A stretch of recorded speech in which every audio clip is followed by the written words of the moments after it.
दोस्तों आज हम लोग जो है फिजिक्स के इस चैप्टर को हम लोग पढ़ने वाले हैं। जैसे तरंग गति के बारे में हम लोग पढ़ेंगे, उसके बाद ध्वनि के बारे में पढ़ेंगे, फिर ऊष्मा के बारे में पढ़ेंगे, फिर किरचॉफ का नियम देखेंगे, फिर हम लोग किसका नियम देखेंगे, स्टीफन का नियम देखते हुए जो भी है उनको हम लोग देखेंगे। ठीक है। और यहाँ पे दोस्तों ये एक ऐसा टॉपिक है, फिक्स है, इस वीडियो से क्वेश्चन आएगा ही आएगा। ठीक है। आप कोई भी एग्जाम दीजिए बिल्कुल यहाँ से क्वेश्चंस आएंगे। समझ गए। तो चलिए हम लोग शुरुआत करते हैं। पहला हम लोग किसको पढ़ने वाले हैं, तरंग गति के बारे में। किनको पढ़ेंगे, तरंग गति के बारे में। ठीक है। तो चलिए हम लोग वीडियो देखते हैं। हम लोग तरंग गति के बारे में सबसे पहले तरंग होता क्या है ये जानिए। तरंग जो होता है ऊर्जा को एक स्थान से दूसरे स्थान तक ले जाने का क्या है, एक माध्यम है। तरंग क्या है, ऊर्जा को एक स्थान से दूसरे स्थान तक ले जाने का क्या है, हो एक माध्यम है। समझ गए तरंग क्या है।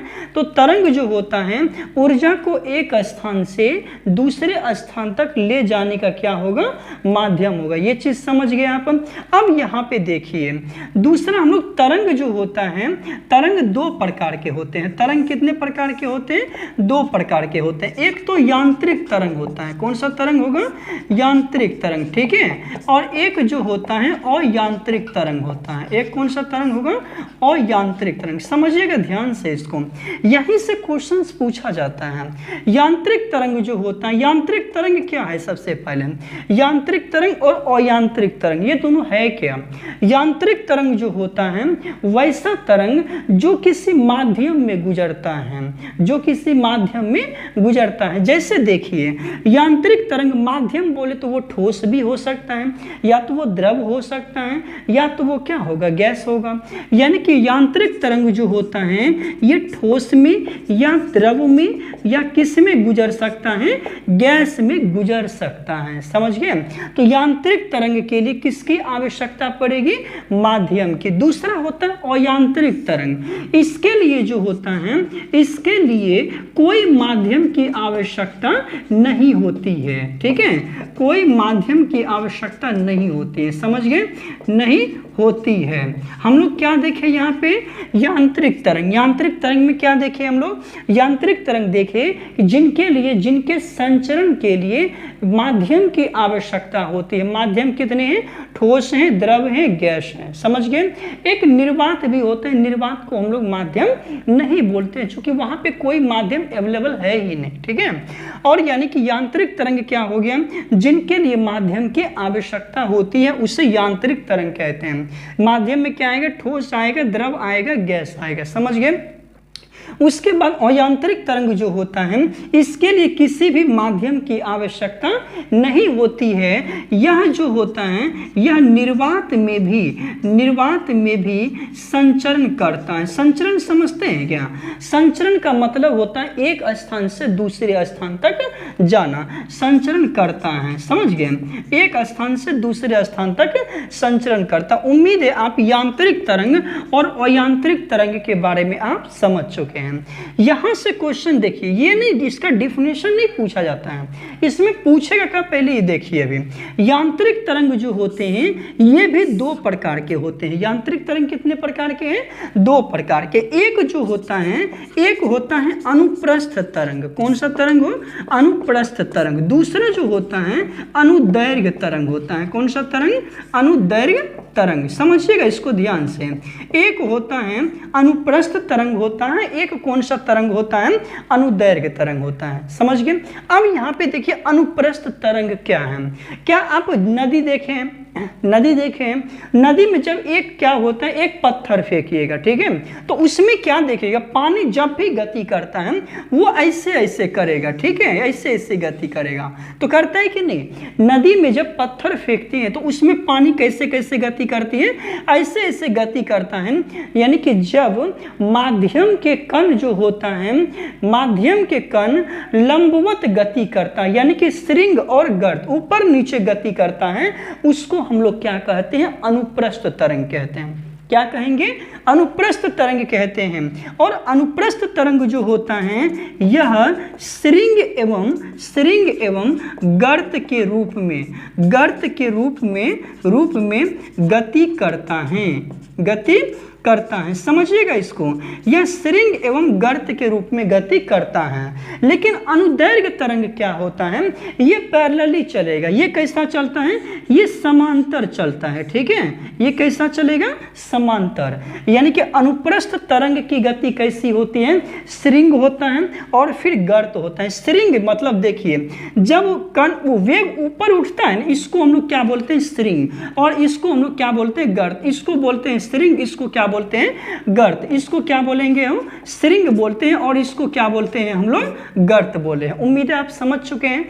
यानी कि हम लोग क्या देखें, यांत्रिक तरंग दो प्रकार के, एक तो अनुप्रस्थ तरंग हो गए, एक क्या हो गया, अनुदैर्घ्य तरंग।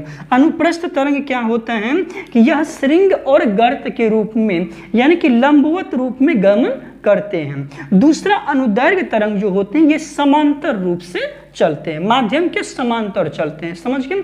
जैसे इसमें अनुप्रस्थ तरंग में आप क्या एग्जांपल लिखिएगा बताइए। अनुप्रस्थ तरंग में जैसे देख लीजिए, जैसे प्रकाश तरंग हो गया, कौन सा तरंग, प्रकाश तरंग, ठीक है। प्रकाश तरंग के बाद क्या लिखिएगा, इसी में रेडियो तरंग लिखिए, कौन सा तरंग, रेडियो तरंग, ठीक है। इसी में से आप लिखिएगा एक्सरे, लिखिएगा कौन सा रे, एक्सरे। ये सब के सब क्या होते हैं, अनुप्रस्थ तरंग होते हैं। कैसा तरंग है ये, अनुप्रस्थ तरंग, समझिएगा इसको ध्यान से। हालांकि ये अनुप्रस्थ, इसमें प्रकाश तरंग जो होते हैं, प्रकाश तरंग को क्या बोला गया है, अनुप्रस्थ तरंग की श्रेणी में रखा गया है। तो प्रकाश तरंग की प्रकृति किस प्रकार की होती है, तो अनुप्रस्थ होती है, समझ गए। और उसी प्रकार जो ध्वनि तरंग होता है, ध्वनि तरंग जो होता है वो समांतर क्रम में चलता है। कैसे, समांतर चलता है, इसलिए ध्वनि तरंग की जो प्रवृत्ति होती है कैसे होती है, अनुदैर्घ्य। यानी कि प्रकाश तरंग, एग्जाम्पल में क्या लिखिएगा, प्रकाश तरंग, ठीक है। उसके बाद अनुदैर्घ्य में क्या लिखिएगा, ध्वनि तरंग, समझ गए। अनुदैर्घ्य में क्या लिखिएगा, ध्वनि तरंग। एक बार फिर से हम लोग रिकॉल करते हैं। अब समझिए तरंग क्या है। सबसे पहले ऊर्जा को एक स्थान से दूसरे स्थान तक ले जाने का क्या है, एक प्रोसेस है, समझ गए। तरंग दो प्रकार के होते हैं, एक तो यांत्रिक तरंग होते हैं और एक अयांत्रिक तरंग होते हैं, समझ गए। एक यांत्रिक तरंग और एक क्या होते हैं, अयांत्रिक तरंग होते हैं, ठीक है। अब यहाँ पे समझिए यांत्रिक तरंग क्या होते हैं, जिसके लिए माध्यम की आवश्यकता होती है, जैसे ठोस, द्रव, गैस, ये सभी क्या है, माध्यम है। दूसरा अयांत्रिक तरंग, इनके लिए कोई माध्यम की आवश्यकता नहीं होती, ये कहीं भी गमन कर सकते हैं। इसको कहीं भी रख दीजिएगा, कहीं भी ये गमन करेगा, हर एक माध्यम में जाने के लिए तैयार हैं। अब समझिए यांत्रिक तरंग कितने प्रकार के होते हैं, दो प्रकार के। एक तो अनुप्रस्थ तरंग होगा, एक क्या होगा, अनुदैर्घ्य तरंग। एक अनुप्रस्थ तरंग और एक क्या होगा, अनुदैर्घ्य तरंग। अब देखिए अनुप्रस्थ तरंग क्या होता है कि जब माध्यम के कण श्रृंग और गर्त के रूप में, ऊपर उठने को श्रृंग कहते हैं, नीचे जाने को क्या कहते हैं, गर्त कहते हैं। श्रृंग और गर्त के रूप में गमन करते हैं तो उसे हम लोग कहते हैं अनुप्रस्थ तरंग। और जब माध्यम के कण समांतर क्रम में गति करें तो उससे हम लोग कहते हैं अनुदैर्घ्य तरंग। अनुप्रस्थ तरंग के एग्जाम्पल क्या होंगे, अनुप्रस्थ तरंग में प्रकाश तरंग किस प्रकार के हैं, अनुप्रस्थ तरंग हैं। ध्वनि तरंग किस प्रकार के होते हैं, ये अनुदैर्घ्य तरंग होते हैं। समझ गए आप इतना, उम्मीद आप समझ गए होंगे। अब यहाँ पे चलते हैं, हम लोग देखते हैं कि ये जो अनुप्रस्थ तरंग होता है ये उत्पन्न कहाँ पे होता है, उत्पन्न कहाँ होगा बताइए। तो अनुप्रस्थ तरंग की उत्पत्ति पहला तो ठोस माध्यम में होता है। कहाँ पे होता है, पहला ठोस माध्यम में, पहला कहाँ होगा, ठोस माध्यम में। दूसरा जो उत्पन्न होता है, दूसरा किस में उत्पन्न होगा, जल की सतह पर। किस पे, जल की सतह पे। तो अनुप्रस्थ तरंग की उत्पत्ति कहाँ होता है, ठोस माध्यम में। दूसरा कहाँ पे होगा, जल की सतह पर। लेकिन जो अनुदैर्घ्य तरंग होते हैं ये ठोस में भी होगा, द्रव में भी होगा और गैस में भी होता है, समझिए। ठोस में भी, द्रव में भी, गैस में भी। तभी तो कहता है ध्वनि की चाल कितनी होती है, हम लोग जो निकालते हैं, जिससे बोलेगा वाटर में ध्वनि की चाल कितनी होती है, 2.25 × 10⁻, जो भी होता है समझ गए। अब यहाँ पे ध्वनि यानी वो तो प्रकाश की चाल होता है, तो हम लोग क्या देख रहे हैं, अनुदैर्घ्य तरंग के बारे में। अनुदैर्घ्य तरंग ठोस, द्रव, गैस सभी माध्यम में ये गमन करते हैं। लेकिन अनुप्रस्थ तरंग जो होता है उसकी उत्पत्ति कहाँ होती है, ठोस माध्यम में होती है और द्रव के ऊपरी सतह पे होती है। उम्मीद है आप यांत्रिक तरंग के बारे में समझ चुके हैं। यहां से आपसे क्वेश्चन क्या पूछेगा, प्रकाश तरंग की प्रवृत्ति किस प्रकार की होती है, तो किस प्रकार की होती है, अनुप्रस्थ प्रकार की होती है, समझ गए। और ध्वनि तरंग की प्रवृत्ति किस प्रकार की होती है, अनुदैर्घ्य प्रकार की, समझ गए। अब हम लोग तीसरा अयांत्रिक तरंग, अयांत्रिक तरंग, अयांत्रिक तरंग, ये चीज हम अभी बता चुके हैं। अयांत्रिक तरंग जो होते हैं इनके लिए किसी भी माध्यम की आवश्यकता नहीं होती है, ठीक है, इनके लिए किसी भी माध्यम की आवश्यकता नहीं होती है। अब हम लोग अयांत्रिक तरंग जो होते हैं इससे मैनुअली क्वेश्चन पूछा जाता है, ठीक है। अयांत्रिक तरंग जो होती हैं इसकी प्रकृति जो होती है, इसकी प्रकृति विद्युत चुंबकीय, कैसा होता है, विद्युत चुंबकीय, विद्युत चुंबकीय प्रकार की होती है, ठीक है, प्रकार की होती है, समझ गए। इसकी प्रकृति किस प्रकार की होती है, विद्युत चुंबकीय प्रकार की, यानी कि इस तरंग में जो भी पाए जाएंगे उसको हम लोग कहेंगे विद्युत चुंबकीय तरंग, ठीक है। तो अयांत्रिक तरंग को सिंपली ऐसे लिखें क्या, इसे जो है इसे हम लोग ऐसे लिखें, यानी कि इसे हम लोग क्या कहते हैं, विद्युत चुंबकीय तरंग कहते हैं, विद्युत चुंबकीय तरंग कहते हैं। अब समझिएगा यहां से ध्यान से, इसे हम लोग विद्युत चुंबकीय तरंग कहते हैं। यहीं से क्वेश्चन आपसे पूछा जाता है, क्या बोलेगा, निम्न में से कौन सा विद्युत तरंग नहीं है। कई बार क्वेश्चन पूछा गया है, समझ गए, कई बार ये क्वेश्चन पूछा गया है। यदि आप ग्रुप डी का एग्जाम, रेलवे में किसी का भी एग्जाम दे रहे हैं तो यहां से ये क्वेश्चन बहुत इंपॉर्टेंट रहता है, समझिएगा। अब यहाँ पे अयांत्रिक तरंग, इसकी प्रवृत्ति कैसी होती है, विद्युत चुंबकीय प्रकार की होती है। इनके हम लोग को क्या पूछेगा, नाम, इनका नाम सिर्फ याद रखना है। जैसे एक ट्रिक हम आपको बताते हैं, गर्मी में XUV, ठीक है, गर्मी में क्या है, XUV, यानी कि गर्मी, देखिएगा समझिएगा ध्यान से, गर्मी में XUV, ठीक है, गर्मी में XUV, समझ गए, गर्मी में क्या है, XUV। और उसके बाद क्या होगा, आई मर गई राम, ठीक है, आई मैं, या ऐसे लिख सकते हैं, गर्मी में XUV, सिंपली यहां पे ऐसे ये लिखिए, गर्मी में XUV IMR, क्या लिखना है, IMR, गर्मी में XUV IMR, गर्मी में XUV IMR, इसको 4-5 में रिकॉल कीजिए, ठीक है। इतना जो होते हैं ये सब के सब क्या हैं, विद्युत चुंबकीय तरंग हैं। तो गर्मी में XUV IMR, गर्मी में XUV IMR, समझिएगा इसको ध्यान से। गर्मी जो लिखते हैं इसको हम लोग बोलते हैं गामा रे, क्या बोलते हैं इसको, गामा रे, यानी कि गामा किरण। दूसरा होता है एक्स बोले तो एक्स रे बोलते हैं, क्या बोलते हैं इसको, एक्स रे। यू जो होता है इसको बोलते हैं अल्ट्रा, क्या बोलते हैं, अल्ट्रा वायोलेट रे बोलते हैं, ठीक है, या इसी को कभी कभी यू भी बोला जाता है, यू भी रे, अल्ट्रा वायोलेट रे, ठीक है। और तीसरा जो होता है इसमें भी होता है, इसको बोलते हैं विजिबल रे बोलते हैं, क्या बोलते हैं, विजिबल रे। विजिबल का मतलब क्या होता है, दृश्य तरंग होता है।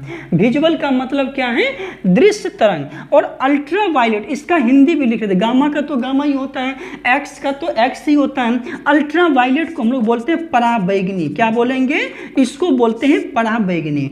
और विजिबल को हम लोग बोलते हैं दृश्य तरंग, क्या बोलते हैं इसको, दृश्य तरंग बोलते हैं। उसके बाद देखिएगा आई है, आई फॉर होता है इनफ्रारेड होता है, क्या बोलते हैं, इनफ्रारेड होता है, समझ गए। इनफ्रारेड को हम लोग बोलते हैं अवरक्त। अवरक्त का मतलब क्या है कि जो दिखाई नहीं पड़ता है, इसके बारे में हम बताएंगे आपको। पहला क्या हो गया, गामा रे, दूसरा क्या हो गया एक्स रे, तीसरा क्या हो गया अल्ट्रावायलेट रे हो गया, और चौथा क्या हो गया विजिबल रे हो गया, पांचवा हो गया इंफ्रारेड रे हो गया, और छठा लिखिए IMR। M4 जो होता है माइक्रो रेडियो वेव होता है। क्या होता है? माइक्रो रेडियो वेव होता है। समझ गए? माइक्रो रेडियो वेव का मतलब क्या है? लघु रेडियो तरंग। क्या है? लघु रेडियो तरंग। एक होता है R4 जो होता है रेडियो वेव, या इसी को हम लोग दीर्घ रेडियो तरंग कहते हैं। क्या कहते हैं? दीर्घ रेडियो तरंग। ठीक है, इसको हम लोग क्या कहते हैं? वो दीर्घ रेडियो तरंग। इतना जो है आपके पास विद्युत चुंबकीय तरंग है। इसमें से मैनुअली रूप से क्या पूछेगा, कभी कभी अल्फा और बीटा डाल देगा। ठीक है, तो अल्फा रे बीटा रे करके डाल देगा, वही पूछ देगा कि कौन इनमें से विद्युत चुंबकीय तरंग नहीं है। तो हम लोग क्या देख रहे हैं? अयांत्रिक तरंग। अयांत्रिक तरंग को हम लोग विद्युत चुंबकीय तरंग भी कहते हैं। समझिएगा इसको ध्यान से। अयांत्रिक तरंग को हम लोग क्या कहते हैं? विद्युत चुंबकीय तरंग भी कहते हैं। ठीक है,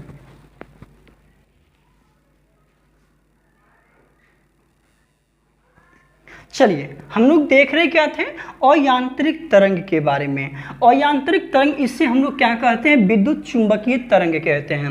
विद्युत चुंबकीय तरंग के लिए हम आपको क्या ट्रिक बताएं?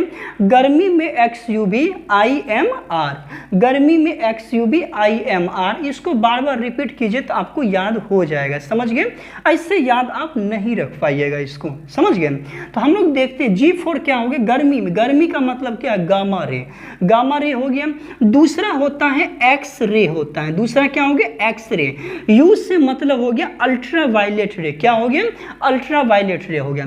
फिर भी से हो गया विजिबल। क्या हो गया? विजिबल बोले तो दृश्य तरंग। तीसरा जो होता है आई बोले तो इंफ्रारेड तरंग। आई क्या होता है?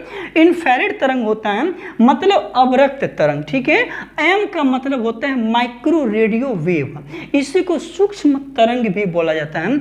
और R4 जो होता है रेडियो वेव होता है, या इसी को दीर्घ रेडियो वेव भी कहते हैं। समझ गए?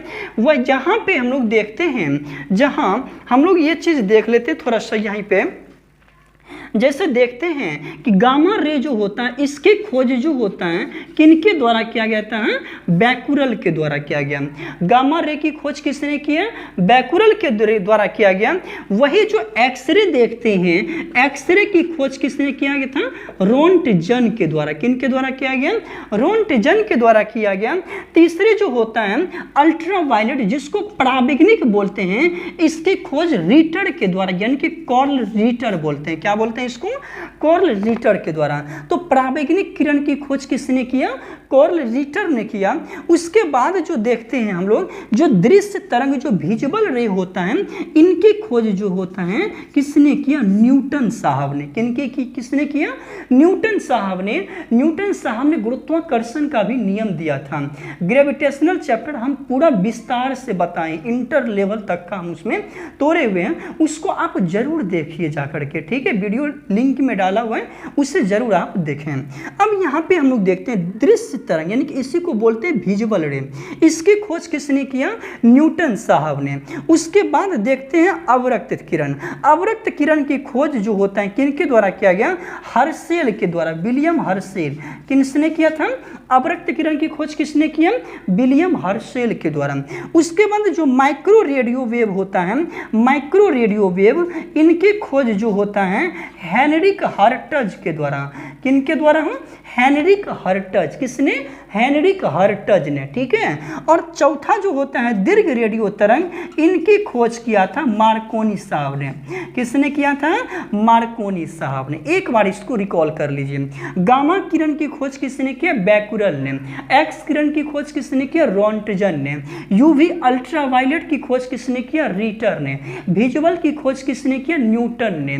पराबैंगनी जो यानी अवरक्त जो होते हैं, अवरक्त की खोज किसने किया? हर्शेल के द्वारा। अवरक्त की खोज किसके द्वारा? हर्शेल के द्वारा। उसके बाद माइक्रोवेव जो होता है, इनकी खोज हेनरिक हर्टज के द्वारा। और दीर्घ रेडियो तरंग जो होते हैं, इनकी खोज किनके द्वारा किया गया? मार्कोनी साहब के द्वारा। समझ गए आप?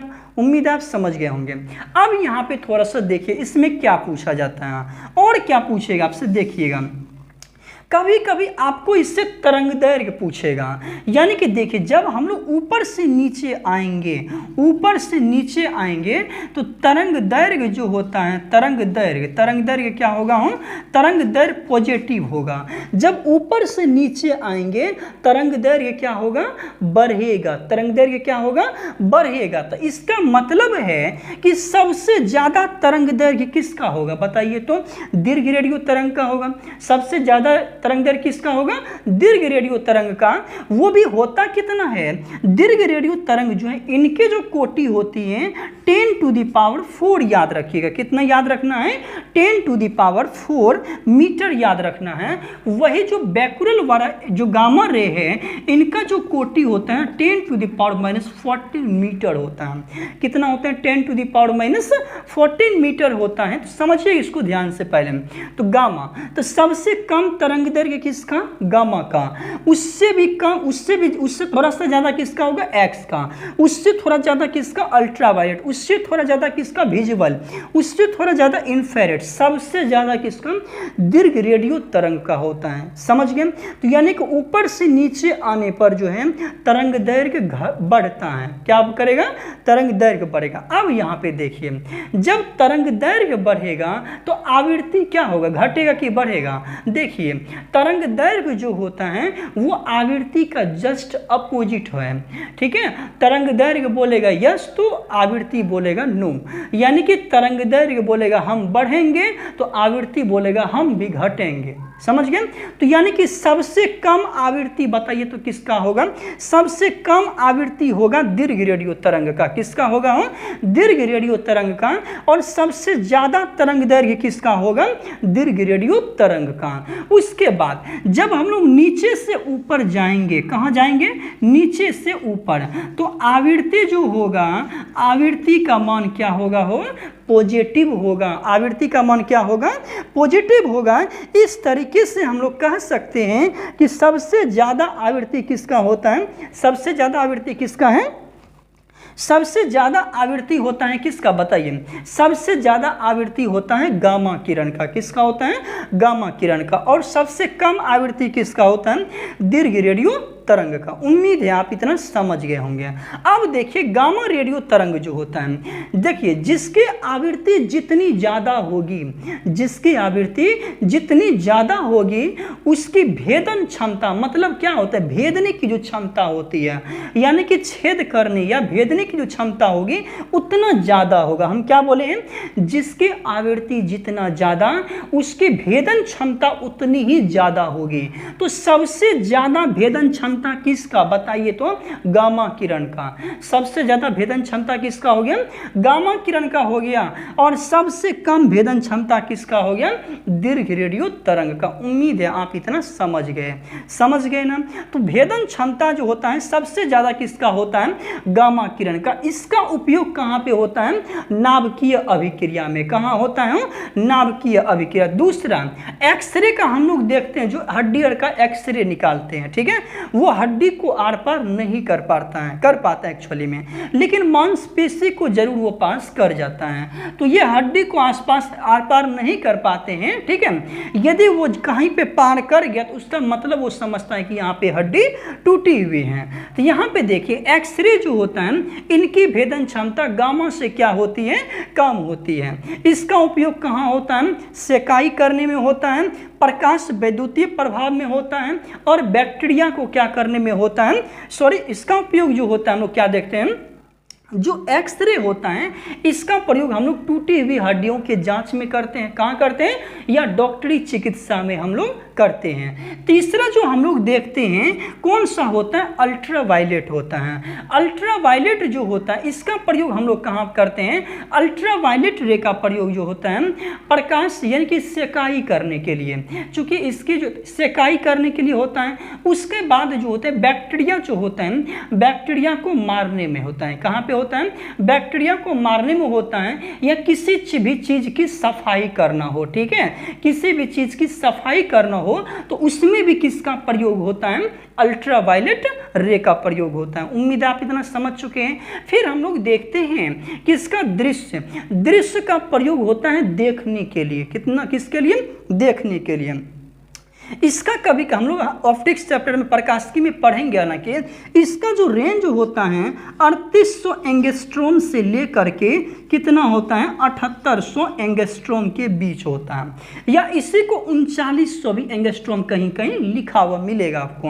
3800 एंगस्ट्रोम से लेकर के कितना तक होता है 7800 एंगस्ट्रोम के बीच में होता है। तो पूछेगा आपसे दृश्य जो प्रकाश होता है उसकी जो आवृत्ति कितना कितना के बीच में होती है, तो क्या बोलिएगा इसको 3900 एंगस्ट्रोम से लेके 7800 एंगस्ट्रोम के बीच में होता है।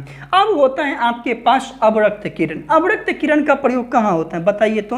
अवरक्त किरण का प्रयोग जो होता है, अवरक्त किरण का प्रयोग कहाँ होता है? क्या आप रिमोट देखे हैं? रिमोट में जो ललका लाइट बढ़ता है वो कौन चीज है बताइए तो? वो है अवरक्त किरण। क्या है? अवरक्त किरण। अवरक्त किरण दिखाई नहीं पड़ता है। जैसे पृथ्वी गर्म किसके माध्यम से होता है बताइए तो? पृथ्वी गर्म होता है। देखिए जब सूर्य का प्रकाश पृथ्वी पे पहुंचता है उसमें अवरक्त किरण भी रहता है और दृश्य किरण भी रहता है और परावैंगनिक किरण भी रहता है। समझ गए? तो अवरक्त किरण, दृश्य किरण, परावैंगनिक किरण, तीनों किरण रहता है। तो दृश्य किरण का काम क्या होता है? देखने में वो हमको मदद करता है। दृश्य किरण का मतलब क्या है? देखने में वो मदद करता है। अवरक्त किरण का मतलब क्या होता है? गर्मी का आभास करवाना। किसका आभास करवाना? गर्मी का आभास करवाना। जब कोई माध्यम ज्यादा गर्म हो जाता है इसका मतलब है कि अवरक्त किरण की मात्रा क्या हो गई, वहां पे बढ़ गई है। तो रिमोट में किसका प्रयोग होता है? वो टीवी का जो रिमोट होता है उसमें किसका प्रयोग होता है? अवरक्त किरण का। किसका प्रयोग होता है? अवरक्त किरण का। उम्मीद है आप याद रखिएगा।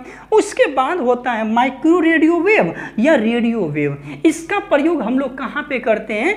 जैसे टेलीफोन हो गया, टेलीविजन हो गया, इन सबों में हम लोग किसका करते हैं? माइक्रो और रेडियो वेव का। ठीक है, इसका हम प्रयोग हम लोग करते हैं। अब ये देखिए माइक्रो रेडियो वेव या दीर्घ रेडियो तरंग ये स्थापित कहाँ होते हैं? इनकी स्थापना आयन मंडल में की जाती है। कहाँ पे?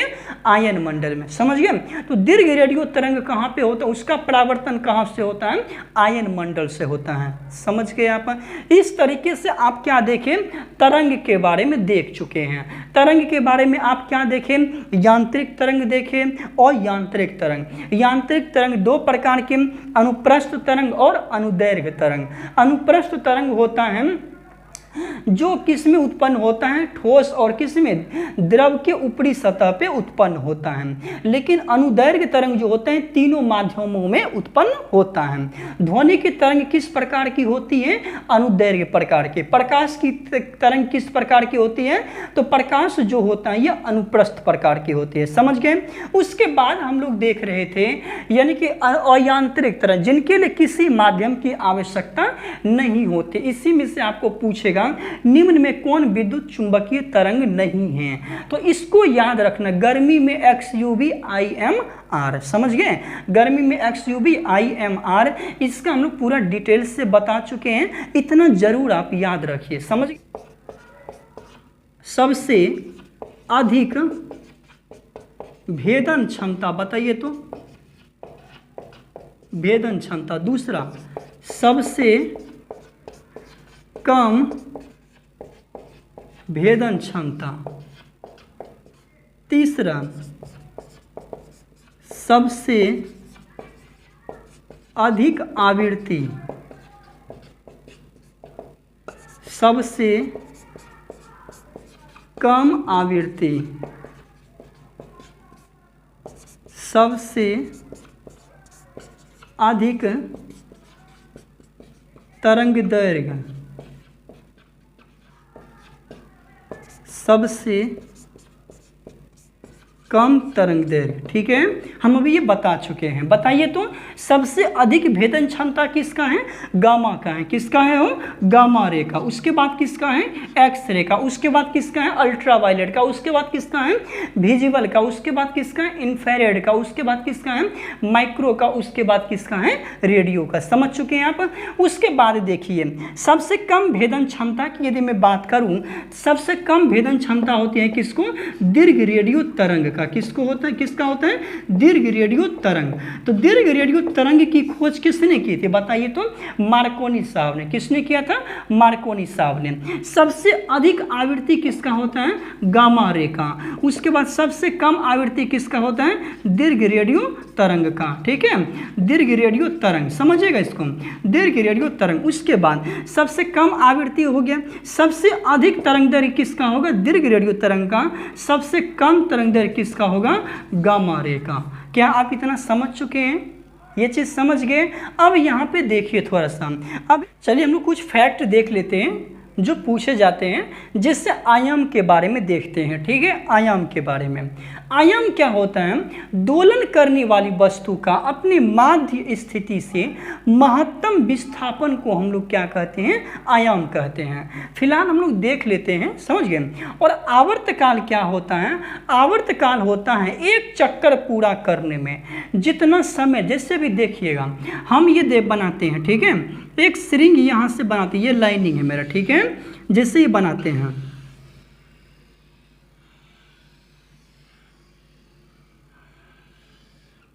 समझिएगा इसको ध्यान से भी आप।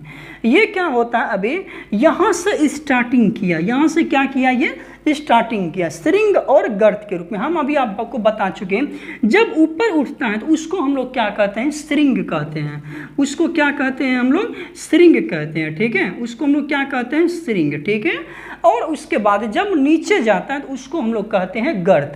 यानी कि देखिए यहाँ से जो होता है, यहाँ तक आने में जितना समय लगता है उसको हम लोग कहेंगे आवर्तकाल। ठीक है, एक कंपन पूरा करने में जितना समय लगे उसको क्या कहेंगे, आवर्तकाल। एक कंपन पूरा करने में, एक बार ऊपर आने में और एक बार नीचे जाने में, ठीक है, जितना समय लगता है उसको हम लोग कहते हैं आवर्तकाल। समझ गए आप आवर्तकाल के बारे में, आवर्तकाल समझ गए।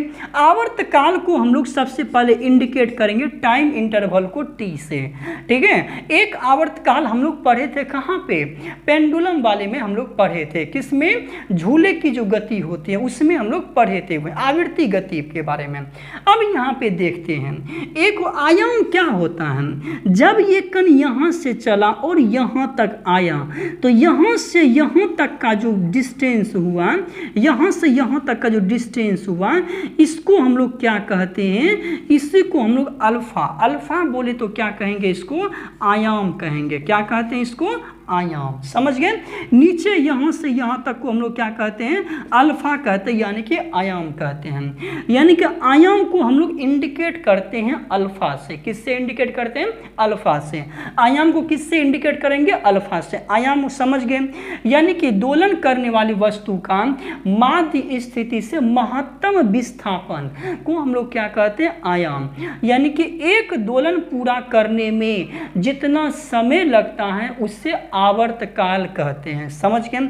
और आवृत्ति हम वहां भी आपको बताए थे, एक सेकंड में जितना बार कंपन करेगा उसको हम लोग कहते हैं आवृत्ति। क्या कहते हैं उसको, आवृत्ति। एक सेकंड में जितना बार वो कंपन करेगा उसको हम लोग क्या कहते हैं, आवृत्ति। उसके बाद देखिए दो स्ट्रिंग के जो बीच की दूरी होती है इसी को कहते हैं तरंग दैर्घ्य। क्या कहते हैं, तरंग दैर्घ्य। तरंग दैर्घ्य को हम लोग लेमडा से डिनोट करते हैं। किससे, लेमडा से। तरंग दैर्घ्य को हम लोग किससे डिनोट करते हैं, लेमडा से। समझ लीजिएगा, यानी कि दो स्ट्रिंग हो गया, दो स्ट्रिंग के बीच की दूरी तरंग दैर्घ्य, दो गर्त के बीच की दूरी तरंग दैर्घ्य। समझ गए, यानी कि अपने माध्यमान स्थिति से महत्तम विस्थापन को आयाम। समझ गए, एक कंपन पूरा करने में जितना समय लगे उससे क्या कहते हैं, आवर्तकाल। ठीक है, एक सेकंड में जितना बार कंपन करता है उसको हम लोग कहते हैं आवृत्ति। क्या कहते हैं उसको, आवृत्ति। अब समझिएगा, ये जो आवृत्ति होता है, आवृत्ति जो होता, देखिए जब आवर्तकाल ज्यादा रहेगा, आवर्तकाल ज्यादा का मतलब क्या हो गया हो, आवर्तकाल ज्यादा रहेगा तो मतलब वो टाइम तो ज्यादा ले रहे हैं। अब यहाँ पे समझिए, आवृत्ति जो होता है, आवृत्ति बराबर 1 क्या होता है, आवर्तकाल। ठीक है, आवृत्ति बराबर क्या होता है, 1 आवर्तकाल, यानी कि आवृत्ति आवर्तकाल का जस्ट अपोजिट होता है। क्या होता है, अपोजिट होता है। उसके बाद तरंग का वेग बराबर जो होता है आवृत्ति गुना तरंग दैर्घ्य। क्या बोलते हैं इसको, तरंग दैर्घ्य बोलते हैं। यानी कि तरंग का वेग बराबर क्या हो गया, v हो गया। आवृत्ति को हम लोग किससे इंडिकेट करते हैं बताइए तो, आवृत्ति को हम लोग स्मॉल n से इंडिकेट करते हैं। किससे, n से। और तरंग दैर्घ्य को लैम्डा से। v बराबर क्या हो गया हो, n लैम्डा। ये फॉर्मूला जरूर याद रखिएगा। तो v बराबर n लैम्डा, यानी कि आयाम आप समझ के, माध्यमान स्थिति को हम लोग क्या कहते हैं, आयाम। आवर्तकाल समझे, एक कंपन पूरा करने में जितना समय लगेगा उसको आवर्तकाल कहेंगे। तरंग दैर्घ्य समझे, 2 श्रृंग के बीच की दूरी या 2 गर्त के बीच की दूरी क्या कहलाता है, तरंग दैर्घ्य कहलाता है। ठीक है, उसके बाद आयाम बता दिए, तरंग दैर्घ्य बता दिए, आवृत्ति बताए 1 सेकंड में जितना बार कंपन करेगा उससे हम लोग कहेंगे क्या, आवृत्ति आवर्तकाल का जस्ट अपोजिट होता है। तरंग का वेग बराबर होता है आवृत्ति गुना तरंग दैर्घ्य। समझ गए, तो इतना चीज याद रखिएगा। चलिए अब हम लोग चलते हैं ध्वनि चैप्टर में। ठीक है, किस में चलेंगे, ध्वनि में। देखिएगा,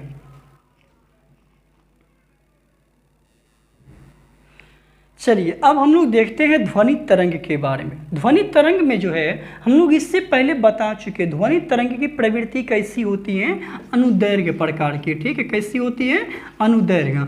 अनुदैर्घ्य का मतलब है ये पैरेलली चलता है, समांतर क्रम में ये चलता है। ठीक है, अनुदैर्घ्य तरंग के बारे में हम इससे पहले बता चुके हैं। तो ध्वनि तरंग की प्रवृत्ति कैसी होती है, अनुदैर्घ्य। ध्वनि तरंग जो होते हैं 3 प्रकार के होते हैं। कितने प्रकार के होते हैं, 3 प्रकार के। इसको 3 पार्ट में डिवाइड किया गया है सुनने की दृष्टि से। पहला होता है इंफ्रासोनिक, पहला क्या होता है, इंफ्रासोनिक होता है। दूसरा क्या होता है, ऑडिएबल होता है। तीसरा क्या होता है, अल्ट्रासोनिक होता है। तीसरा क्या होता है, अल्ट्रासोनिक। समझिएगा, इसमें 20 को याद रखिएगा। पहला हो गया 20, दूसरा हो गया 20 से 20,000। ठीक है, 20 से 20,000, फिर हो गया 20,000 से कितना, 20,000 से अधिक। ठीक है, 20,000 से क्या हो जाएगा, ये अधिक हो जाएगा, 20,000 से अधिक। समझिएगा, यानी कि हम लोग जो देखते हैं ये है ध्वनि तरंग की आवृत्ति है। क्या है ये, आवृत्ति। समझिएगा, ध्वनि तरंग की आवृत्ति जैसे अपश्रव्य होता है, इसके आवृत्ति का ऐसे मात्रक होता है हर्ट्ज। आवृत्ति का ऐसे मात्रक क्या होता है, हर्ट्ज होता है। तो अपश्रव्य जो तरंग है, अपश्रव्य ध्वनि का आवृत्ति कितना होता है, 20,000 हर्ट्ज। HZ से इसको डिनोट करते हैं। HZ से क्या होता है, कम होता है। यानी कि जिस तरंग की आवृत्ति 20 हर्ट्ज से कम हो उसे क्या कहते हैं, अवश्रव्य तरंग। क्या कहते हैं उसको, अवश्रव्य तरंग। दूसरा है ऑडिएबल, यानी कि श्रव्य, जो सुन सकते हैं हम लोग। यानी कि इसके आवृत्ति जो है 20 हर्ट्ज से कितना के बीच होगा, 20,000 हर्ट्ज के बीच होता है। समझ गए, तो जिसकी आवृत्ति 20 हर्ट्ज से कम उसे क्या कहते हैं, अवश्रव्य। जिसकी आवृत्ति जो है 20 हर्ट्ज से लेकर के 20,000 हर्ट्ज के बीच होता है उसे कहते हैं श्रव्य। तीसरा होता है पराश्रव्य, यानी कि जिनकी आवृत्ति 20,000 हर्ट्ज से क्या होता है, ज़्यादा होता है, उसे क्या कहते हैं, पराश्रव्य तरंग। समझ गए, तो अब श्रव्य क्या होते हैं, 20 हर्ट्ज से कम। श्रव्य होता है 20 हर्ट्ज से 20,000 हर्ट्ज। श्रव्य का मतलब है मनुष्य का कान इसे सुन सकता है। दूसरा पराश्रव्य होता है 20 हर्ट्ज से ज़्यादा। इससे मनुष्य का कान जो होता है इसे मनुष्य नहीं सुन सकता। ठीक है, इसे मनुष्य नहीं सुन सकता। समझिएगा, सुन सकता है, तो मनुष्य नहीं सुनेगा तो कौन सुनेगा बताइए। जैसे कुत्ता हो गया, बिल्ली हो गया, चमगादड़। देखते हैं चमगादड़ अंधेरे में भी चलता है। ठीक है, अंधेरे में भी चलता है या दिन में भी चलता है। ठीक है, अंधेरे में जब चलता है तो वो टकराता नहीं है किसी से, चूंकि वो अपने माध्यम से क्या करते हैं, एक तरंग वेव छोड़ता है, ठीक है। वेव दिन के टाइम उनको दिखाई नहीं पड़ता है, दिन के टाइम में क्या करता है वो एक वेव छोड़ता है। वही वेव जब वहां से टकरा करके वापस आता है तो वो समझता है नहीं यहाँ पे सामने में कुछ वस्तु है, ठीक है। उसके बाद हम लोग देखते हैं इससे कौन सुनेगा जी, कुत्ता सुनेगा, बिल्ली सुनेगा, चमगादड़। कौन सुनेगा तो कुत्ता, समझिएगा, कुत्ता सुनेगा, बिल्ली, ठीक है, बिल्ली, फिर कौन सुनेगा, चमगादड़, ठीक है।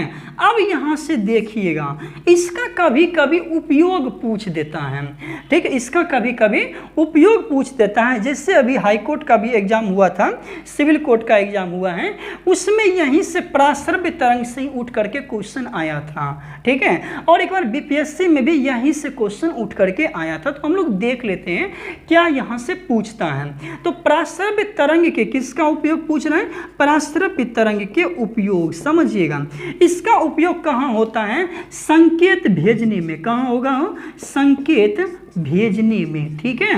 इसका उपयोग कहाँ होता है, संकेत भेजने में होता है। दूसरा, समुद्र की गहराई, समुद्र की गहराई, गहराई का पता लगाने में, ठीक है, समुद्र की गहराई का पता लगाने में, ठीक है। उसके बाद कल कारखाने जो होते हैं, कल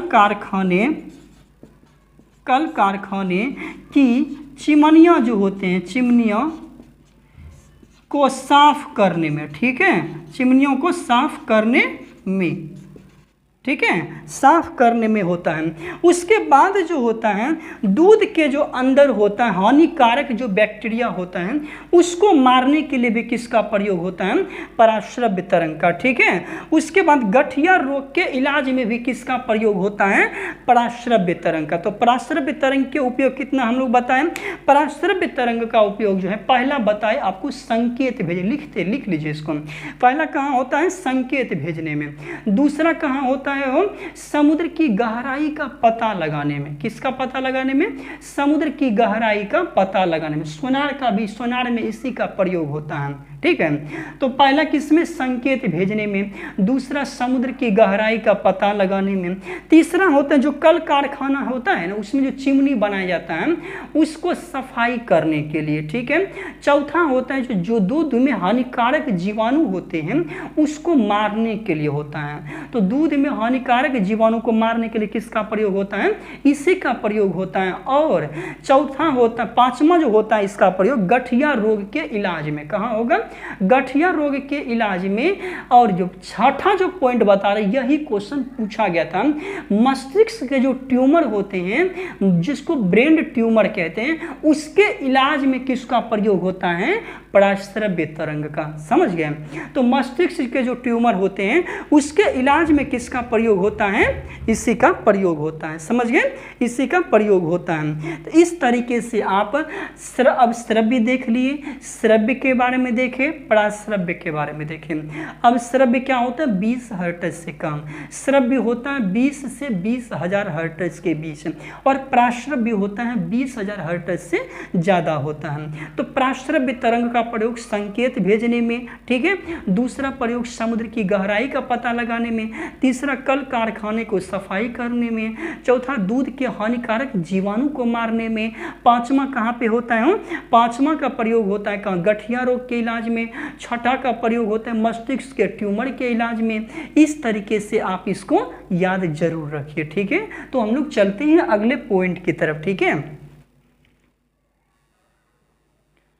चलिए हम लोग अब देखते हैं किन के बारे में देखते हैं, ध्वनि की चाल के बारे में। ध्वनि की चाल क्या होता है, ध्वनि की जो चाल होती है, ध्वनि किस स्पीड से चलता है। चाल एक कौन सी राशि है, हो चाल एक अदिश राशि है। कौन सी राशि है, चाल, चाल जो है एक अदिश राशि है, ठीक है। उसके बाद हम लोग देखते हैं कि ध्वनि की चाल जो होते हैं, चाल एक कौन सी राशि है, यह एक अदिश राशि है, ठीक है। चाल एक कौन सी राशि है, यह एक अदिश राशि है। अब समझिए ध्वनि की चाल जो होती है किस पे डिपेंड करता है, प्रत्यास्थता पे डिपेंड करता है और घनत्व पे डिपेंड करता है। यदि प्रत्यास्थता और घनत्व तो आप नहीं जानते हैं तो जरूर आप इससे पहले की वीडियो जरूर देखें, 5 क्लास हम डाल चुके हैं, उसको जरूर देखिए। हर एक क्लास जो है एक दूसरे से रिलेटेड है, ठीक है। तो हम लोग देखते हैं प्रत्यास्थता। प्रत्यास्थता जो होता है जो अपने में जो होते हैं परिवर्तन का विरोध करता है। तो सबसे ज्यादा जो प्रत्यास्थता होती है किसका, इस्पात का। इसलिए कहता है इस्पात में ध्वनि की चाल सबसे ज्यादा होता है, इस्पात में ध्वनि की चाल सबसे ज्यादा होता है। इसीलिए प्रत्यास्थता जितना ज्यादा ध्वनि की चाल उतना ज्यादा, घनत्व जितना ज्यादा ध्वनि की चाल उतनी कम। समझ गए आप। अब यहाँ पे देखिए विभिन्न माध्यम कुछ ऐसे हैं जो मिलान करने के लिए आपको दे देगा कभी, जैसे CO2 बोले तो कार्बन डाइऑक्साइड, इसमें ध्वनि की चाल जो है 260 मीटर पर सेकेंड होता है। कितना होता है, 260 होता है। कितना होता है, 260 होता है मीटर पर सेकेंड होता है, ठीक है। कितना पे, 0 डिग्री पे। उसके बाद है हवा, हवा का कितना होता है 332 मीटर पर सेकेंड। फिर भाप जो होता है इसका होता है 405 मीटर पर सेकेंड। जब आप भाप देख लिए, हवा को देख लिए और किसको देख लिए, पहले समझिएगा CO2 में कितना 260, CO2 से ज़्यादा, CO2 किसका अंग है, हवा का। हवा में क्या होगा, इससे थोड़ा सा ज़्यादा होगा। कितना होगा, हवा में कितना होगा 332। और फिर देखिए हवा से भी भारी होता है भाप, भाप जो होता है इसका कितना होता है 405। तो CO2 में कितना 260, हवा में 332, भाप में 405 है। 3/3 याद करना, पहले CO2 में कितना 260, हवा में कितना 332, तीसरा भाप में कितना होता है 405, याद रहेगा। अब हम लोग चलते हैं C2H5OH, इसी को हम लोग बोलते हैं एल्कोहल। क्या बोलते हैं, एल्कोहल, यानी कि एथिल अल्कोहल बोलते हैं। क्या बोलते हैं, एथिल अल्कोहल। अब समझिएगा इसमें कितना होता है, इसमें होता है 1213 मीटर पर सेकेंड। एथिल अल्कोहल में कितना होता है 1213। उसके बाद जो हाइड्रोजन देखते हैं 1269 होता है। कितना होता है 1269, ठीक है। उसके बाद जो पारा देख रहे हैं इसमें 1450 के आसपास होता है। कितना होता है 1450 के आसपास, ठीक है, 1450। वही जो वाटर देखते हैं इसमें 1493 होता है। समझिए पहला हम 3/3 याद करते हैं। पहला किसको देखें, CO2 में 260, हवा में 332, भाप में कितना 405। दूसरा हम देखेंगे किसको, एल्कोहल को। एल्कोहल कितना 1269, ठीक है, 1200 कितना 13। दूसरा हम लोग किसको देखें, एल्कोहल के बाद किसको देखें बताइए तो, एल्कोहल के बाद हम लोग देखेंगे किसको, हाइड्रोजन को, 1200 कितना 69। फिर हम लोग पारा को देखें, कितना होता है पारा का 1400, 1450। फिर वाटर का 1493 होता है, 1493। फिर क्या पूछा है, समुद्री जल, समुद्री जल का होता है 1533 होता है। लोहा का 5140 होता है और एल्युमिनियम का कितना होता है 6400 के आसपास शायद होता है, 6420 होता है। समझ गए, इतना चीज आप इसमें जरूर याद रखिए। तो ध्वनि की चाल किस पे डिपेंड करते हैं, प्रत्यास्थता पे डिपेंड करता है और घनत्व पर निर्भर करता है, ठीक है। उसके बाद ध्वनि की चाल विभिन्न माध्यम, CO2 में 260 होता है, हवा में 332, भाप में कितना होता है 405 होता है, एल्कोहल में 1213 होता है, H2 हाइड्रोजन में कितना होता है 1269 होता है। उसके बाद पारा में कितना होता है 1450 होता है, जल में 1493 होता है, समुद्री जल में 1533 होता है, लोहा में 5150 होता है, 5140 बोलिए, और एल्युमिनियम में कितना होता है 6420। इस तरीके से आप इसको जरूर याद रखिए, ठीक है। आगे हम पॉइंट देखते हैं। तो चलिए अब हम लोग देखते हैं किनके बारे में देखते हैं। अब हम लोग देखते हैं जब ध्वनि एक माध्यम से दूसरे माध्यम में जाता है तो क्या परिवर्तन होता है। जब ध्वनि एक माध्यम से दूसरे माध्यम में जाता है तो इसकी जो है चाल एवं तरंग दैर्घ्य, ठीक है, तरंग दैर्घ्य जो होता है, तरंग दैर्घ्य बदल जाता है, ठीक है, बदल जाता है। आवृत्ति जो होता है, आवृत्ति नो चेंज, ठीक है, आवृत्ति नो चेंज, यानी कि आवृत्ति जो होता है वो नहीं बदलता। इसलिए पूछा जाता है जब ध्वनि एक माध्यम से दूसरे माध्यम में जाता है तो निम्न में से क्या परिवर्तित नहीं होता है, तो क्या परिवर्तित नहीं होगा, आवृत्ति। समझ गए।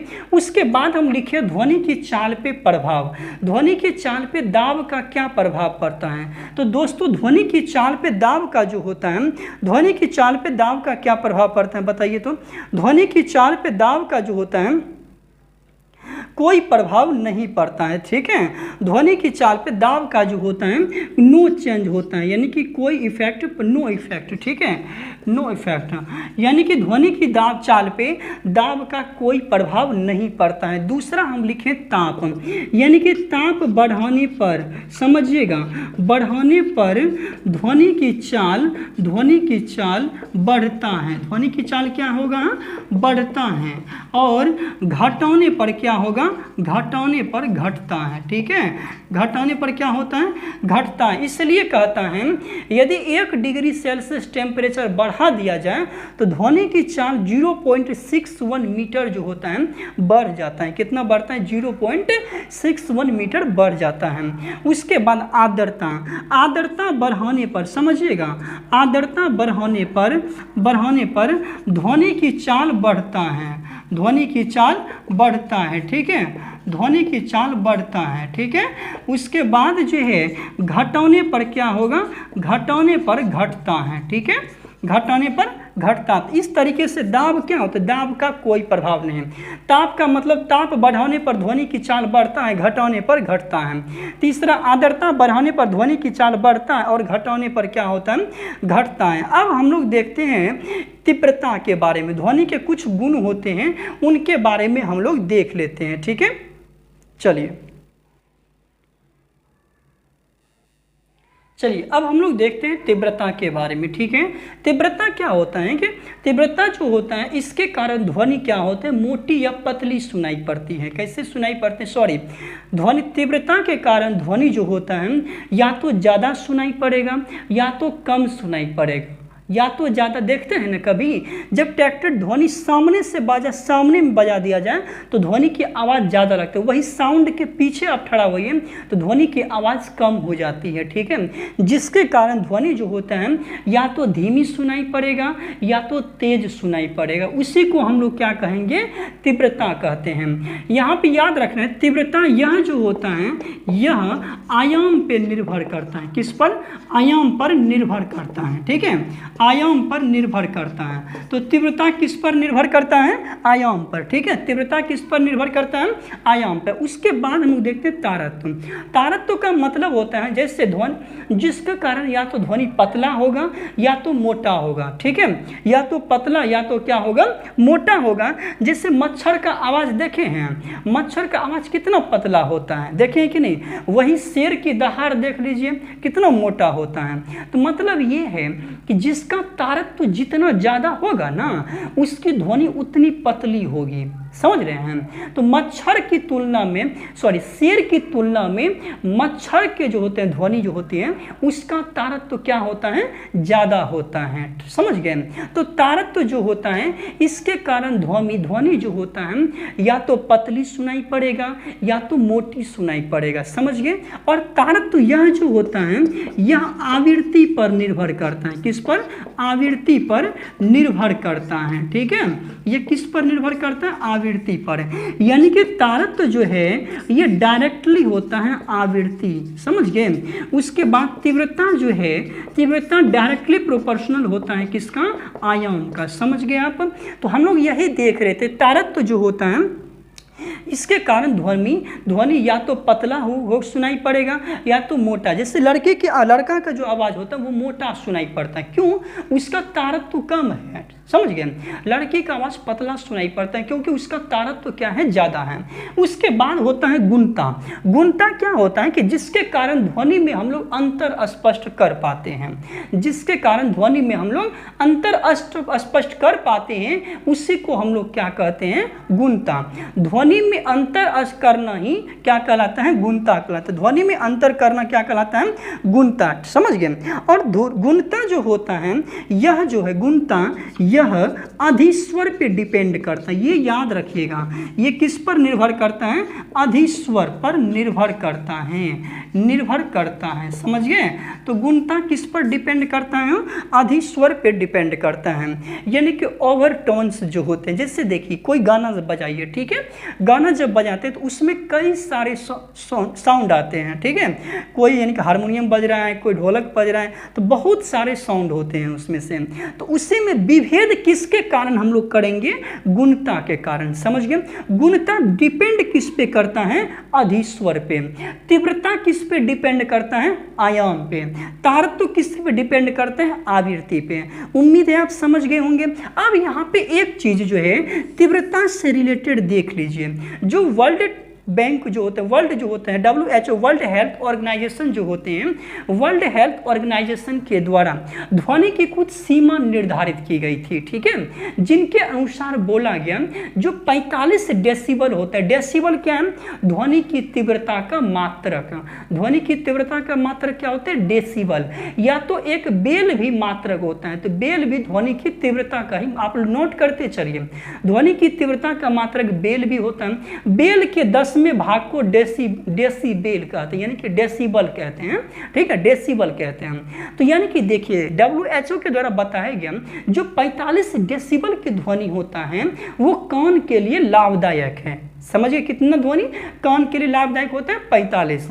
और हाईएस्ट जो बताया गया 75 डेसिबल बताया गया। कितना बताया गया था? 75 डेसिबल की ध्वनि जो होता है ये कान के लिए क्या बताया गया था? ऊपर की ध्वनि मानव स्वास्थ्य, यानी कि देखिए 45 डेसिबल तक की ध्वनि मनुष्य के लिए ठीक है, चलेगा, लेकिन 75 से जैसे ऊपर क्रॉस करेंगे, 75 से जैसे ऊपर क्रॉस करेंगे तो मनुष्य के लिए क्या होता है? वो हानिकारक हो जाते हैं, समझ के? यदि हमेशा वो सुनता रहेगा